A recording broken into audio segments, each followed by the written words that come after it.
meraih kebahagiaan dunia dan akhirat, dan untuk menghilangkan rasa gundah dan gelisah dalam kehidupan ini, yaitu kita harus mempunyai keyakinan bahwa cobaan yang telah datang menimpa kita itu kecil kalau dibandingkan dengan besarnya nikmat atau karunia dari Allah Subhanahu wa taala. Agar apa? Agar kita bisa dan pandai menjadi hamba yang bersyukur. Agar apa? Agar kita tidak diperbudak dengan pikiran-pikiran yang negatif kepada Allah Subhanahu wa taala, yang pada ujungnya malah kita mendapatkan kesengsaraan, malah kita mendapatkan kegundahan, malah kita mendapatkan keresahan hidup di dunia ini. Kalau kita tengok dalam kitab Allah Subhanahu wa taala Al-Qur'an Al-Karim, banyak sekali ayat-ayat yang berkata dan mengingatkan kita akan nikmat Allah Subhanahu wa taala. Dan ini fungsinya untuk kita pikirkan, kita renungkan, sehingga nikmat tadi bisa mengalahkan dari perasaan dan pikiran kita ketika ujian dan cobaan datang dari Allah Subhanahu wa taala. Dalam sebuah ayat di dalam surat Ibrahim, Allah Subhanahu wa taala berfirman, "A'udzubillahi minasyaitonirrajim, wa in ta'uddu ni'matallahi la tuhsuha." Seandainya, kata Allah, kalian menghitung-hitung nikmat yang telah Allah berikan kepada kalian, la tuhsuha, pasti kalian tidak akan pernah mampu menghitungnya.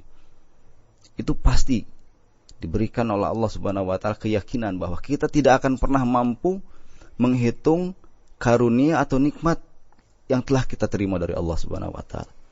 Ini menunjukkan betapa besarnya nikmat Allah Subhanahu wa taala. Dan ini harus menjadi keyakinan kita bahwa nikmat yang telah Allah berikan kepada kita itu jauh lebih besar, jauh lebih banyak daripada ujian yang datang kepada kita. Ketika kita bisa membandingkan hal seperti ini, maka akan muncul rasa syukur kita kepada Allah, dan akan muncul rasa sabar kita ketika kita mendapatkan ujian dari Allah Subhanahu wa taala. Di ayat yang lain Allah Subhanahu wa taala berfirman, dan kita sudah hafal, A'udzubillahi minasyaitonirrajim, inna a'tainakal kautsar fasholli lirabbika wanhar. Sungguhnya, kata Allah, bahwa aku telah memberikan nikmat kepada engkau wahai Nabi Muhammad sallallahu alaihi wasallam, kepada kalian wahai umat Muhammad sallallahu alaihi wasallam, dan kepada seluruh manusia dan kepada seluruh makhluk. Kal kautsar, nikmat yang sangat banyak dan sangat tidak terbatas. Agar apa? Agar kita menjadi makhluk atau hamba-hamba yang bersyukur kepada Allah Subhanahu wa taala. Agar kita menjadi hamba yang bersabar ketika diberikan ujian dan cobaan dari Allah Subhanahu wa taala. Karena nikmat yang diberikan oleh Allah Subhanahu wa taala kepada kita semua jauh lebih besar, jauh lebih banyak daripada ujian yang menimpa kita. Kemudian dalam surat Ar-Rahman, Allah Subhanahu wa taala pun berfirman, "Fabi ayyi ala'i rabbikuma tukadziban."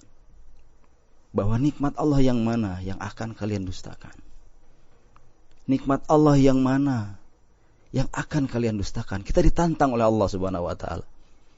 Ditantang oleh Allah Subhanahu wa taala untuk menyebutkan nikmat Allah yang mana yang telah Allah berikan kepada kita yang akan kita dustakan. Tidak ada. Bahwa seluruh nikmat yang telah Allah berikan ini adalah fasilitas untuk kelangsungan kehidupan kita dunia dan akhirat. Dan kita harus meyakinkan terhadap diri kita bahwa cobaan yang datang kepada kita saat ini itu sangat kecil dibandingkan besarnya karunia Allah Subhanahu wa taala. Sangat kecil dibandingkan nikmat yang telah Allah berikan kepada kita. Ini fungsinya agar kita tidak cenderung terus berpikir, terus diperbudak dengan perasaan-perasaan bahwa Allah Subhanahu wa taala terus memberikan ujian kepada kita, terus memberikan kesengsaraan kepada kita, terus memberikan cobaan kepada kita, sehingga kita menjadi manusia yang cepat putus asa. Padahal kita harus mempunyai keyakinan bahwa cobaan itu sangat kecil kalau dibandingkan dengan besarnya karunia Allah Subhanahu wa taala.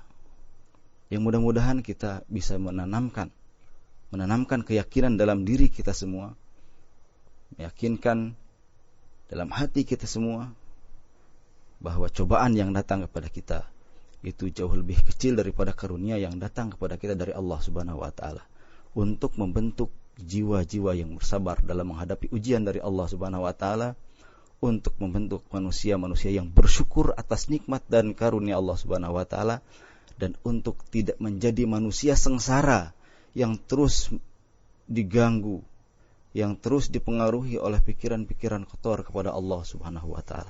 Wallahu a'lam.